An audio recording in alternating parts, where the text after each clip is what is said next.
Duhet të shohë një fakt. Gjatë 10 viteve të fundit, nga ekspertë ekonomistë ishte përcaktuar që ishin harxhuar 3.5 miliard euro nga qeveria shqiptare në lidhje me rrugët. Dhe nëse neve marrim kostot e këtyre rrugëve me kaq pak cilësi, ato nuk shkojnë më shumë se sa 500 milionë euro me këtë lloj cilësie që janë vënë. Ndërkohë janë harxhuar 3.3 miliard. 3.3 apo 3.5, ndoshta 3.3. S'ka rëndësi, po. E rëndësishme është, a ka me kaq rrugë për 10 vjet të hidhen 3.3 miliard lekë, se sa rrugë janë bërë që numërohen me gishtat e dorës. Dhe sot që ne flasim, pjesa e korrupsionit shkon akoma më tutje. Kush ta krijon bindjen e korrupsionit? Ndarja në lote e rrugëve. Dhe kjo çfarë ka bërë?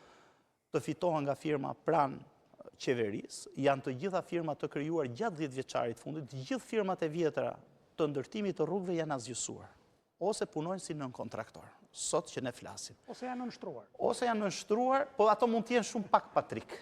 Pjesa më e madhe janë të krijuar është modeli 5D i bashkisë Teunaza e madhe dole në emra shumë afër opozitës, ishte e bashkisë 5D-ja e bashkisë Erion Velis. Kjo 5D është edhe në qeveri. E them këtë, ndarja me lote çfarë ka bërë?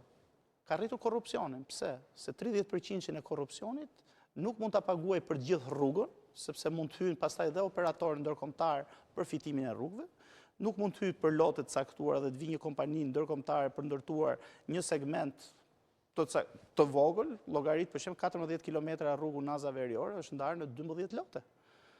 Dhe pretendoni që si ju e vini re, qofse keni kaluar në këtë rrugë, ndryshon cilësia e rrugës nga një kilometër në kilometrin tjetër dhe shikohet edhe disniveli i rrugës.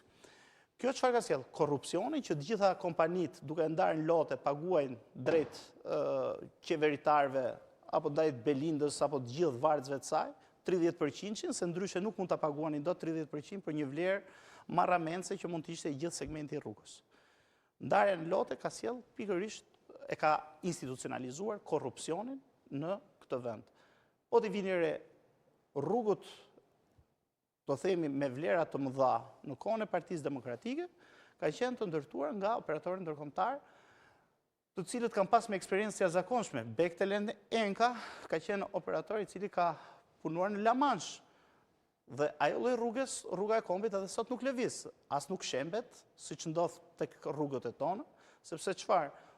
Një nga kriteret kur fitohen tendrat është eksperjenca e punëve të ngjashme që ti ke bërë. Po se çfarë ndodh në Shqipëri, zoti Himçi, se e njëjta kompani ka ndërtuar dhe segmenti nga Morina në Prishtinë, atje është super cilësi rruga, nga Tirana deri në Kufi, lë dhe ajo rruga jonë përsëri për të dëshiruar.